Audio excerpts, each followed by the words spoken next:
What's up? Welcome to Sideborn Nations. I am your host, Ian.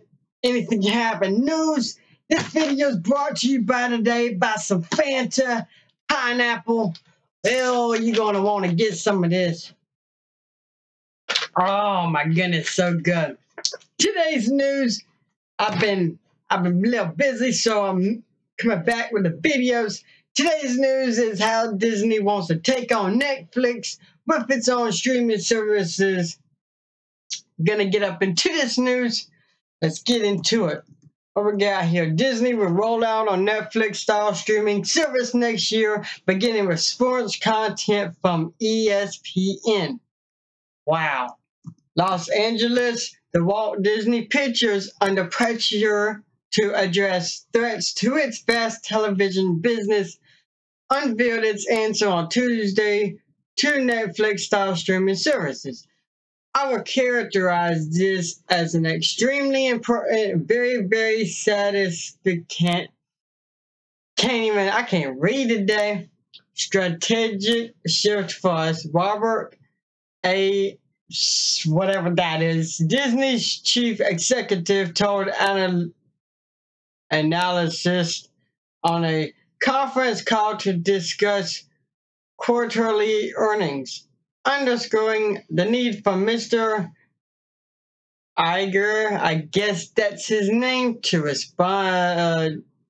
reposition its company for growth. Disney reported a slight decline in revenue and a 9% drop in net income. I can't read that. We're going to try our best, long day. The two still unnamed streaming services, one built around sports programming from ESPN, another on Disney and Pixar movies and television shows.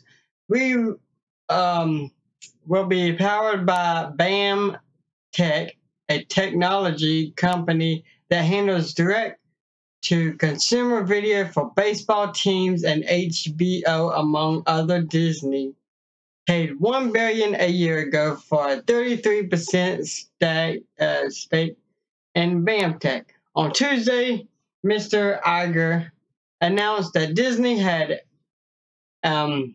accelerated an option to spend $1.58 billion for an additional 42% share. That's a lot of money. That's a lot. Disney Moves Online could put the company in conflict with Netflix, which will lose access to new Disney and Pixar films, and with cable providers will pay Disney handsomely for the right to distribute ESPN and other channels. Mr. Iger said Disney had not yet talked to cable providers. He added, however, that he will all the confidence in the world and Disney's ability to maintain favorite deals with them. It sounds like if Disney comes up and starts streaming that, maybe Netflix would go out of business. Who knows? Maybe I like Netflix. I read that the ESPN streaming service will arrive early next year. Said it will include baseball, hockey, tennis, and college sports. About 10,000 regional and national events in its first year. Users will be able to access the service through an enhanced version of ESPN's current app, which includes news, highlights, and scores. People who pay to receive ESPN an old-fashioned way via a cable or satellite provider will be able to access standard ESPN programming through the same app. That sounds real interesting. Said Disney had lately noticed a dramatic increase in app-based media consumption, and not just for its own offerings. Disney will also offer a separate entertainment-oriented streaming service run with traditional cable hookups. People are usually forced to pay for sports channels even if they do not watch them. It will arrive in 2019 and provide exclusive access to new Disney films, including sequel to Frozen, a live-action version of The Lion King, the Toy Story 4. Netflix currently has rights to new Disney-branded films. Disney will not take those rights. So, looks like Disney is trying to come out with some new things, trying to beat Netflix. Who knows? The Disney branded entertainment service will also include a vast amount of library content, including movies and television programming from Disney Channel, Disney Junior, and Disney XD.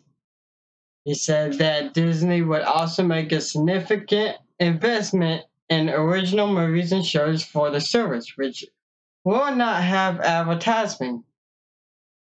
We don't like advertising, especially on video games. That sucks. Said that Disney would not decided whether to include films from its Marvel and Lucasfilm Star Wars labels in parts of their different fan bases. I would hope that they would, and they decide to put that. I like Star Wars. It's possible we would continue to license them to pay service like Netflix, but it's premature to say.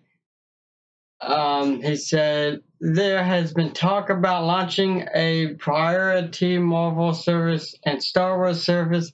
He added, however, that Disney was cautious about standalone services for those film brands, in part because a large amount of content would be needed to satisfy subscribers.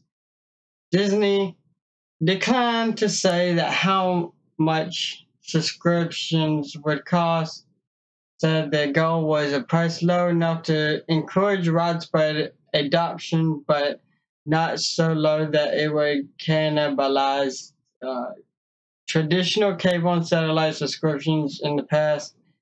He has also has hinted about a dynamic model which viewers are able to pass on how much they want to watch.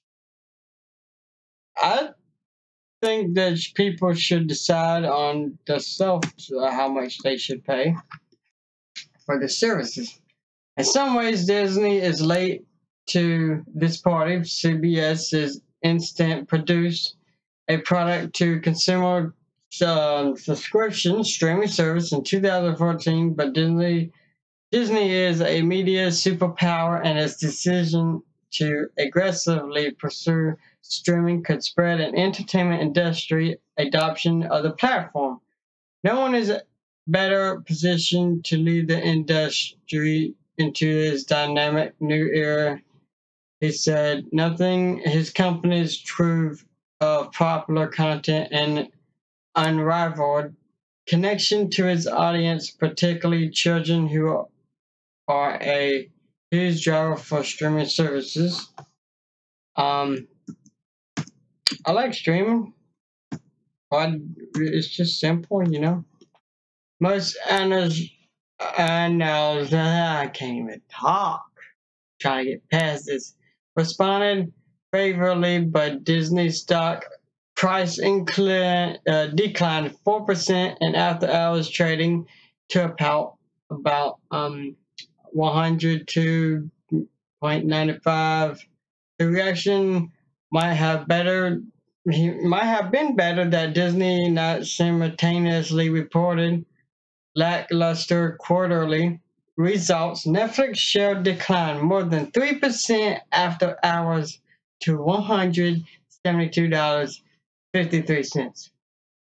For the last 2 years, as the cable business has dealt with a loss of subscribers, Mr. Iger has not been able to convince investors that ESPN, the company's long-time growth engine, will keep chugging away as Wall Street has continued to fret.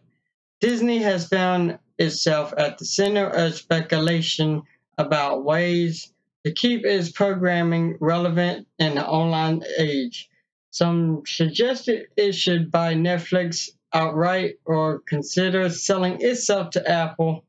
Meantime, cord cutting continues to affect ESPN. Traditional subscriptions declined 3 to 5% in most recent quarter. In the last year ago period, ESPN had a 2% decline for its fiscal third quarter. The company had a profit totaling $2.37 billion or 1.51 a share, compared with $2.6 billion or 1.59 a share a year earlier. Disney had revenue of $14.2 billion in a quarter, down slightly from a year earlier. Seems like that's a lot of numbers, but seems like they're getting up there.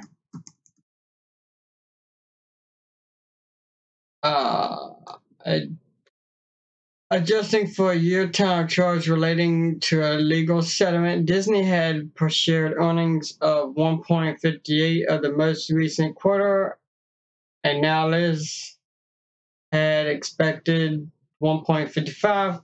Among the biggest challenges for Disney in the quarter were costs at ESPN, which recorded about $400 million in incremental expenses because of the new contract with the National Basketball Association. As a result, operating income from Disney Media Networks, which includes ESPN, fell to $1.84 billion, a 22% decline. That's not good. Expenses also increased as Walt Disney Parks and Resorts, which opened an attraction in Florida based on Avatar, and bought one of the Disney cruise ships in for refurbishment. But the theme ship part unit nonetheless reported an 18% increase in operating income to $1.17 billion because of the timing of the Easter holiday and improved results and overseas parks, including Disney Paris. Disney's movie studio had a difficult quarter. Its operating income fell 17% to $639 million because of the lineup of films that could not match last year's highs. In the most recent quarter, Disney released Cars 3, Pirates of the Caribbean, Dead Men Tell No Tales, The Guardian of the Galaxy Volume 2, and the last year ago quarter, the studio's blockbusters including Finding Dory, The Jungle Book, and Captain American Final War. That was a lot. But I watched Cars 2 and the Cars 1, both Cars. I did not find Cars 3 interesting at all. I just couldn't watch it. The rest of the movies I haven't watched yet. I'm getting to it. It's just, kind of busy. But there's your news for today. It was a long one, but I hope you liked it. How Disney wants to take on Netflix with its own streaming services. If you like this video, subscribe to Sideburn Nation. Let's go. Like this video. Comment down below. Let's go.